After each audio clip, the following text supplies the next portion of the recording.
नमस्कार दोस्तों, मैं रविकांत आप सभी का अपने YouTube channel my small garden में स्वागत करता हूं। दोस्तों, आज मैं आपको एक ऐसे फ्लावर प्लांट के बारे में बताने जा रहा हूं जिसे देखकर सुन करके आपका मन खुश हो जाएगा। ये फ्लावर प्लांट है दोस्तों डायलिया। ये स्प्रिंग सीजन की शान है। ठंड में और स्प्रिंग सीजन में इसमें इतने सारे फूल होते हैं जिन्हें देख करके आपका मन खुश हो जाता है। दोस्तों, यदि आपके गार्डन में ये फूल ना हो, यदि डहलिया आपके गार्डन में ना हो, तो आपका गार्डन अधूरा है। तो दोस्तों, मैं बात कर रहा हूँ डहलिया फ्लावर प्लांट के बारे में।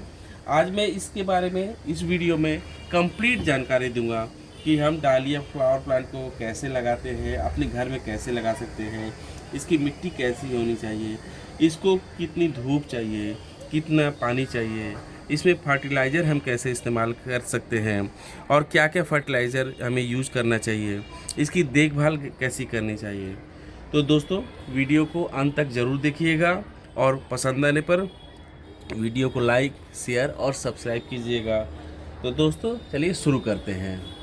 दोस्तों, डालिया का अर्थ होता है सुंदरता, प्रेम, शक्ति और दया। तो दोस्तों, यह डालिया बड़े आकार का अनेक रंगों में पाए जाने वाला एक बहुत ही आकर्षक फूल है जो आपके गार्डन की शोभा को बढ़ा देता है। इसकी हजारों किस्में होती हैं। इसे हम कई नाम से भी जानते हैं, जैसे बहुत लोग इसे डालिया भी कहते हैं, बहुत लोग इसे डहलिया भी कहते हैं और हर जगह अपना अपना नाम है। ये एक्चुअली ओरिजिनली ये अमेरिकन प्लांट है जो अमेरिका से इसकी उत्पत्ति हुई थी, उसके बाद में ये पूरे विश्व में फैला। तो दोस्तों, इसको लगाने का इसके बारे में मैं आपको बता रहा हूँ कि यह एक 12 मासी पौधा है। माने 12 मासी मतलब कि ये पूरे साल भर भी रहता है, लेकिन इसमें फ्लावरिंग हमें बसंत ऋतु में ही मिलती है, यानी कि मार्च अप्रैल में हमें इसमें फ्लावरिंग मिलती है। और डालिया के फूल एक बार खिल जाते हैं तो कम से कम 5 से 7 दिनों तक बने रहते हैं। तो इसलिए डालिया फ्लावर प्लांट को ऐसा करना चाहिए। बहुत लोग करते हैं कि इसको सिर्फ सिंगल फ्लावर ही चाहते हैं। यदि सिंगल फ्लावर रहेगा तो वो काफ़ी बड़ा साइज़ का होता है, लेकिन यदि आप चाहते हैं कि इसमें मल्टीपल फ्लावर हो, यानी बहुत सारे फ्लावर हो, तो इसकी पिंचिंग करनी पड़ती है, इसको काटना पड़ता है। पिंचिंग कर देने की वजह से इसमें बहुत सारे ब्रांचेज निकल जाते हैं जिनमें एक साथ बहुत सारे फूल खिलते हैं, जो देखने में बहुत ज़्यादा खूबसूरत लगता है और आपके गार्डन की शोभा बढ़ाते रहता है। दोस्तों, डालिया प्लांट का एक और भी खासियत है कि इसे कई जगह में इसका मेडिसिनल यूज भी होता है। इसको हम कई तरह से मेडिसिनल यूज करते हैं, जैसे बहुत जगह इसे शुगर कंट्रोल करने के लिए किया जाता है। ये ड्राई स्किन में भी इसकी काफ़ी अच्छी वर्क होती है। यदि किसी का स्किन ड्राई है तो ये उसको सॉफ्ट करने के लिए या उसको ठीक करने के लिए यूज़ किया जाता है। बहुत जगह स्किन इन्फेक्शन हो गया हो उसमें भी ये काम करता है। इसके साथ ही यदि किसी को कीड़े मकोड़े काट लेते हैं तो उनमें भी इसका मेडिसिनल यूज़ किया जाता है। तो डालिया का प्लांट सिर्फ देखने में ही अच्छा नहीं होता, डालिया फ्लावर, ये इसका बहुत सारा मेडिसिनल यूज़ भी है, तो ये भी इसका यूज होता है। तो दोस्तों, अभी मैं आपको अपने प्लांट के केयर के बारे में बताऊँगा कि इसमें क्या मिट्टी हमें लेनी है, कैसा पॉट लेना है और कैसी उसमें मिट्टी तैयार करनी है, कैसे पानी देना है, कैसे खाद देना है। तो दोस्तों, ये देखिए, ये मेरा प्लांट है।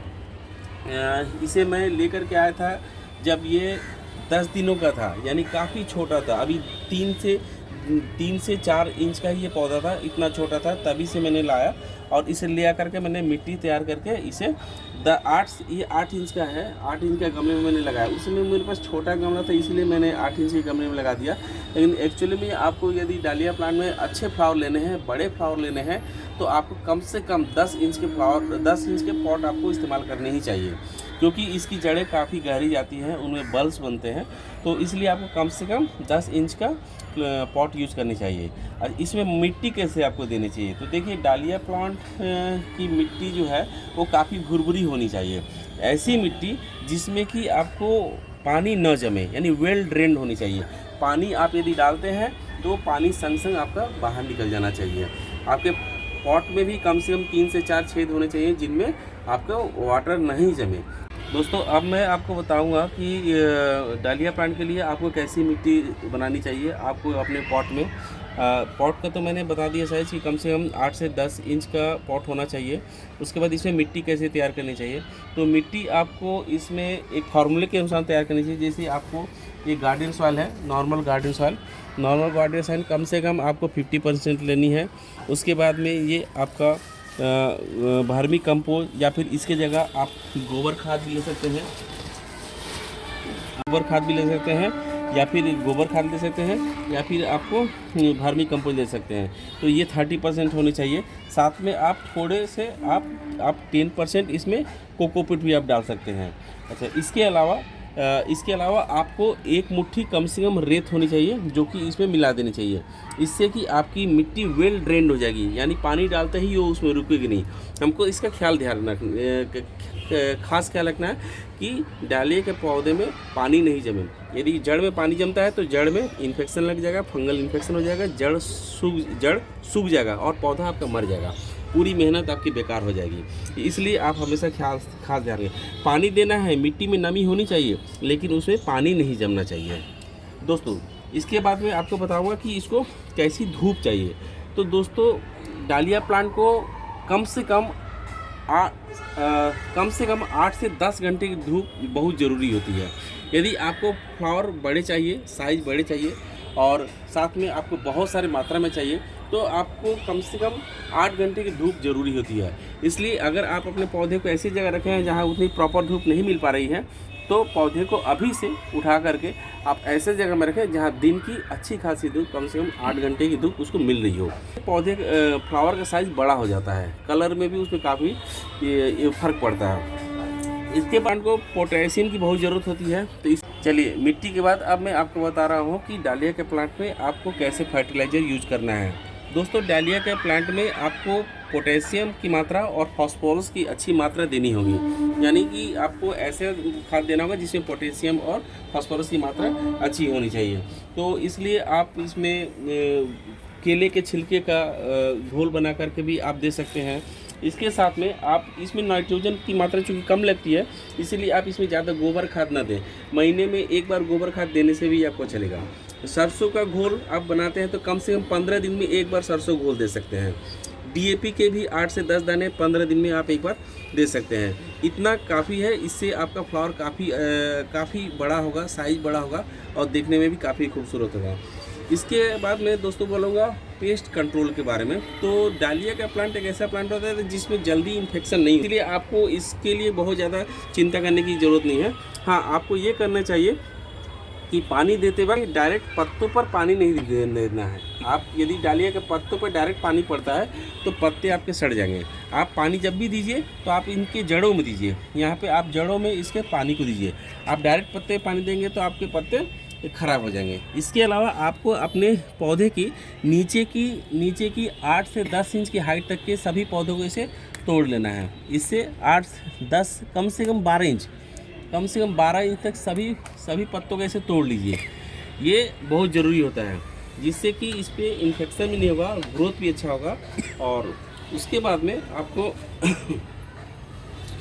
दोस्तों पत्तों को काटने के बाद में अब हम इसमें एक काम करेंगे कि इसको हम एक सपोर्ट देंगे। देखिए, मैंने पत्तों को काट दिया है, लेकिन एक चीज़ मैं देख पा रहा हूँ कि मेरा पौधा एक साइड में झुका हुआ है। जब मैं इसे छोटे में लगाया था, लगाने के बाद मैंने इसकी कोई सपोर्ट नहीं दी, जिसकी वजह से ये इसका तना मोटा हो गया है, पत्ते भी अच्छे आ गए हैं, ग्रोथ भी अच्छी आ गई है। लेकिन एक नुकसान है कि ये एक साइड में झुका हुआ है। तो इसके लिए अब मैं इसमें एक सपोर्ट लगा दूंगा, जिससे कि ये पौधा मेरा स्ट्रेट खड़ा रहे और इसमें जब भी फ्लावर लगे तो ये उसको आसानी से सह सके। दोस्तों, एक मैं इसमें ये लकड़ी लगा दे रहा हूँ। इसके सहारे मैं अपने इसको बांध दूंगा, जिसकी वजह से ये स्ट्रेट खड़ा रहेगा और इसमें कोई भी नुकसान नहीं होगा, झुकेगा नहीं तो ये भी झुक करके एक साइड टूट भी सकता है। पौधे यदि फ्लावर काफ़ी बड़े होंगे, बहुत सारी मात्रा में आएंगे और उनमें एक ये प्रेशर बनेगा तो वेट बढ़ जाएगा इसका, ये टूट सकता है। इसीलिए हम इसको बांध देंगे अभी से। इसे स्टेकिंग, इस प्रोसेस को दोस्तों स्टेकिंग बोलते हैं। ये आप ज़रूर कर दिया कीजिए अपने पौधे में, नहीं तो आपके पौधे टूट भी सकते हैं यदि ज़्यादा भार हो गए तो। देखिए तो दोस्तों, ये हमारी स्टेकिंग भी हो गई। चलिए, इसकी मैंने बहुत दिनों से गुड़ाई भी नहीं की है, तो आज मैं इसे अच्छे से गुड़ाई भी कर दे रहा हूँ। और काफ़ी दिनों से देखिए मेरी मिट्टी काफ़ी नम है। मैं इस पर अभी 3 दिन हो गए मैंने इस पर पानी नहीं दिया है। लेकिन देखिए, इसलिए नहीं दिया क्योंकि मेरी मिट्टी अभी नम है। मिट्टी जहाँ थोड़ी सूखने की होगी, और अभी जनवरी का महीना चल रहा है, ठंड अभी भी है, बादल आप देख ही रहे हैं, बाहर में अभी भी बादल घिरा हुआ है, ज़्यादा धूप नहीं निकल रही है, जिसकी वजह से मेरी मिट्टी अभी सूखी नहीं है। यदि सूखती, यदि गर्मियों के सीजन में आप इसको 2 बार भी पानी दे सकते हैं, लेकिन यदि आपका मिट्टी नम है तो ज़्यादा पानी ना दें, पानी जमने से आपकी जड़ें खराब हो सकती हैं। तो दोस्तों ये थी हमारी डालिया के संबंध में अभी तक की जानकारी। और इसके बाद में अपने इस पौधे पे जब इसमें फ्लावर लगेंगे तो उसके बाद उसका कैसा दिख रहा है, कैसा ग्रोथ हो रहा है, किस टाइप का हो रहा है, कितना बड़ा हो रहा है, वो भी मैं आपको अपडेट दूंगा। अभी तो मेरी ये पहली फ्लावर है, ये फ्लावर आने के बाद मैं इसकी पिंचिंग कर दूंगा। पिंचिंग करने के बाद इसमें बहुत सारी ब्रांचेज निकलेंगी और उनमें फिर बहुत सारे फ्लावर आएंगे, तो वो भी मैं आपको अपडेट दूंगा। तो दोस्तों अभी तक के वीडियो में यही मेरा सफ़र यहीं ख़त्म होता है। फिर मिलते हैं किसी दूसरे वीडियो में इसके नए अपडेट के साथ, किसी नए वीडियो के साथ। तब तक के लिए नमस्कार।